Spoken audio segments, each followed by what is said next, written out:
Hello class, स्वागत है सबका आज के सेशन में। और आज हम स्टार्ट करने वाले हैं क्वेश्चन नंबर 3, ठीक है। 4.3 एक्सरसाइज हम लोग पढ़ रहे हैं सभी लोग।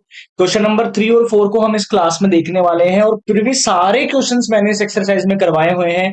चैप्टर वाइज प्लेलिस्ट भी आप सभी लोगों के लिए अवेलेबल है। जिसका कोई भी डाउट होता है मैथ्स में, कोई पिछले वाला सवाल आपको पढ़ना है, कोई भी एक्सरसाइज आपको पढ़नी है, कमेंट करके जरूर बता सकते हैं।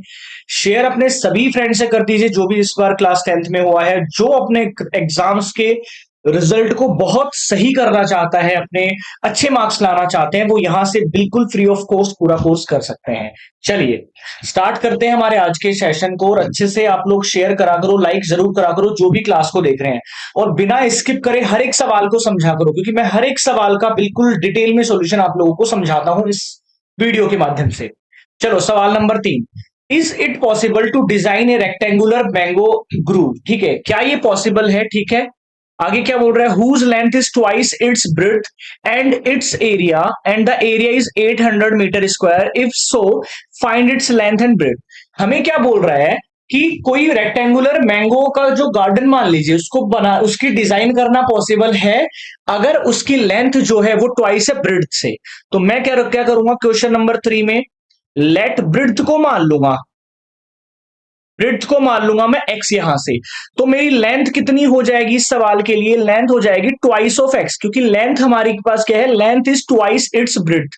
और अब देखो यहां से एरिया दे रखा है 800। तो रेक्टेंगुलर का जो एरिया होता है ना, एरिया ऑफ रेक्टेंगल, वो क्या होता है हमारे पास? सबको मालूम है, एरिया ऑफ रेक्टेंगल होता है लेंथ इंटू में ब्रेड्थ। लेंथ है मेरे पास ट्वाइस ऑफ x और ब्रेड्थ है मेरे पास x, बराबर वैल्यू दे रखी है 800। सबसे पहले इसको निकालिए, ट्वाइस ऑफ x स्क्वायर आ जाएगा, बराबर में 800 आ जाएगा। क्वाड्रेटिक इक्वेशन बनाता हूं, twice of x square minus 800 बराबर 0। ये मेरी क्वाड्रेटिक इक्वेशन तो बन गई यहां से। अब मैं कंपेयर इसको किससे करूंगा? ax square plus bx plus c बराबर 0। ये मेरी क्वाड्रेटिक इक्वेशन होती है, इसी से मैं कंपेयर इसको करूंगा यहां पर। तो a की वैल्यू क्या होगी यहां पर? ध्यान से देखिएगा, यहां पर a की वैल्यू होगी 2। b यहां पर देखिए x का कोई भी यहां पर टर्म नहीं आ रहा, मतलब b 0 है, c बराबर है माइनस 800। अब आप इस सवाल को सॉल्व करके देखिए। हम देखो क्या चेक करेंगे, किसी भी सवाल में डायरेक्ट आंसर चेक करने की बजाय हम एक चीज में चेक कर सकते हैं। क्या चेक कर सकते हैं यहां से? जो मेरा बी स्क्वायर माइनस 4ac है, यानी कि जो डिस्क्रिमिनेंट है, अगर वो बराबर 0 आ रहा है या ग्रेटर देन 0 आ रहा है, तब तो रूट्स निकलेंगे। लेस देन 0 आ गया तो रूट्स ही निकलेंगे, नहीं निकलेंगे तो पॉसिबल ही नहीं होगा हमारा सवाल। तो पहले इसी को चेक कर लिया करो किसी भी सवाल में, उससे ये पता चल जाएगा कि पॉसिबल है या नहीं है पॉसिबल। तो बी स्क्वायर यहां पर है ही नहीं, मतलब 0। ठीक है, -4ac यानी कि माइनस माइनस हो जाएगा प्लस, यानी कि 4 गुना में 2 इंटू में 800। ये हमारा आंसर ऑलवेज पॉजिटिव ही आने वाला है, मतलब ग्रेटर देन 0 ही आएगा। मतलब यहां पर पॉसिबल है सॉल्यूशन, हमारे पास रेक्टेंगुलर मैंगो गार्डन बनाना पॉसिबल है। अब मैं क्या करूंगा यहां से, इसमें क्या करूंगा मैं, यहां से इस इक्वेशन को सॉल्व करूंगा, 2x स्क्वायर बराबर 800 आ जाएगी। एक्स स्क्वायर बराबर डायरेक्ट कर दूंगा, कोई इसमें मिडिल टर्म नहीं लगाना, क्योंकि ये तो डायरेक्ट हो जाएगा ना, फॉर्मूला इसमें लगाना है। तो मैं 2 से डिवाइड कर दूंगा 400, एक्स की वैल्यू आएगी प्लस माइनस 20। जब भी स्क्वायर रूट निकालते हैं ना, प्लस माइनस बी हमारा आंसर आता है।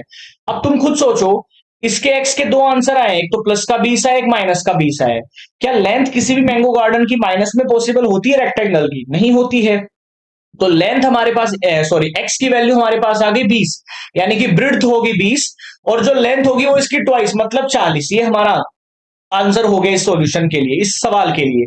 तो आगे पहले हमसे क्या पूछ रहा था? Is it possible to design? तो हम बोलेंगे yes it is possible to design a rectangular mango grove whose length is 40 and breadth is 20। ये हमारा फाइनल आंसर हो जाएगा इस सवाल के लिए। बहुत सरल सवाल है, आप सिर्फ बी स्क्वायर माइनस 4ac को चेक करा करो। बी स्क्वायर माइनस 4ac अगर 0 के बराबर आ रहा है, या B square minus 4ac greater than 0 आ रहा है, उस केस में हम इस सवाल को सॉल्व करेंगे, अदरवाइज हम इस सवाल को सॉल्व नहीं करेंगे। चलो, जिस भी बच्चे को ये सवाल समझ में आया हो, लाइक जरूर करते जाइएगा, शेयर जरूर कर दीजिएगा। अगला सवाल देख लीजिए, क्वेश्चन नंबर 4 इसी में। Is the following situation possible? क्या फॉलोइंग सिचुएशन पॉसिबल है? अगर है तो डिटरमाइन निकालना है, डिटरमाइन करना है प्रेजेंट एज। अब सिचुएशन क्या दी गई है वो भी देख लीजिए। क्वेश्चन नंबर 4 करता हूं मैं। The sum of the ages of two friends is 20 years. मान लो age of first one friend क्या हो जाएगी यहां पर? मान लो एज ऑफ वन फ्रेंड हमारे पास में है एक्स ईयर्स, ठीक है, एक्स ईयर्स।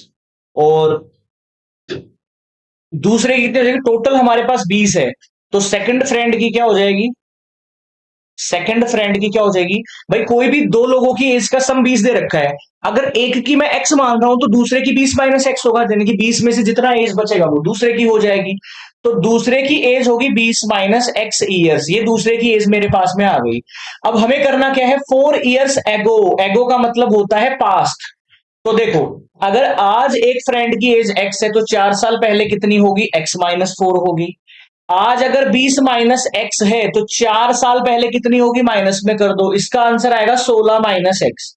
उसका प्रोडक्ट दे रखा है 48, यानी कि x माइनस 4 और 16 माइनस एक्स का प्रोडक्ट दे रखा है 48। इसको सॉल्व कर लीजिए, ये 16x आएगा, माइनस एक्स को इससे करेंगे माइनस का एक्स स्क्वायर आएगा, 16 चौके 64 होता है हमारे पास, और प्लस का 4x आएगा बराबर 48। अब मेरा कितना आएगा, माइनस का तो एक्स स्क्वायर हो गया, देखिए यहाँ पे, प्लस का 20x हो जाएगा, और माइनस का 64 माइनस 48 बराबर 0। Minus x square plus 20x, minus हो जाएगा 8 और 4 12, 6 4 10 और 1 11 बराबर 0। ये क्वाड्रेटिक इक्वेशन बन गई। यहां पर a की वैल्यू है -1, b की वैल्यू है 20, c की वैल्यू कितनी है हमारे पास -112। सबसे पहले क्या चेक करोगे, पॉसिबिलिटी, यानी कि B square minus 4ac check कर लो। अगर इसकी वैल्यू बराबर 0 आती है या ग्रेटर देन 0 आती है तब तो हम आगे करेंगे, अदरवाइज हम आगे करेंगे ही नहीं इस सवाल को। तो यहां तक सबके समझ में आया होगा। अब आगे देखिए, ए की वैल्यू है -1, बी की वैल्यू है 20, सी की वैल्यू है -112। बी स्क्वायर माइनस 4ac क्या आएगा ये चेक कर लो। बी स्क्वायर मतलब 400, माइनस माइनस माइनस हो जाएगा प्लस। अब ये भी देखो ग्रेटर देन 0 ही आने वाला है, मतलब इसको हम आगे सॉल्व करेंगे इक्वेशन को। और यहां से अब आप लोगों को कमेंट करके जरूर बताना है कि इसका x की वैल्यूज, दो वैल्यूज क्या निकल करके आएंगी। या तो मिडिल टर्म को स्प्लिट करके निकाल सकते हो या फॉर्मूले में रख के भी निकाल सकते हो। उम्मीद करूंगा ये सवाल सभी लोगों को समझ में आया होगा। देखिए मैं फिर से समझा देता हूं। मान लो एक फ्रेंड की एज है x, तो दूसरे की हो जाएगी 20 माइनस एक्स। अब देखो, 4 साल पहले एक्स वाले की तो होगी x माइनस 4, इसकी हो जाएगी 16 माइनस एक्स, 16 माइनस एक्स, दोनों का मल्टीप्लीकेशन दे रखा है 48, यानी कि 16x हो जाएगा, माइनस एक्स स्क्वायर हो जाएगा, माइनस 16 चौके 64 हो जाएगा, प्लस में 4x हो जाएगा।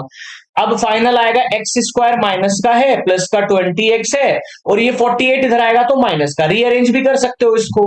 रीअरेंज करोगे तो माइनस ये वाला हो जाएगा x square minus 20x plus 112 बराबर 0, ये हमारा रीअरेंज हो जाएगा। तो यहां से इसकी मिडिल टर्म को स्प्लिट करके भी निकाल सकते हो या फॉर्मूले में रख लेना, जो श्रीधराचार्य मैंने फॉर्मूला बताया था सभी लोगों को। और आंसर कमेंट करके जरूर जरूर बताने हैं सभी को कि दोनों की एज क्या होगी। ठीक है, जय हिंद सभी को। कल फिर मिलेंगे, हमारी 7:30 पर रेगुलर क्लासेस होती हैं। आप डेली अपना कमेंट करके डाउट्स भी बता सकते हैं, किसी भी क्वेश्चन को स्किप मत कीजिए, क्योंकि बिल्कुल डिटेल में मैं यहां पर आपको सॉल्यूशन हर सवाल का देने वाला हूं। जय हिंद। जिसका भी कोई डाउट है कमेंट करके बताएंगे।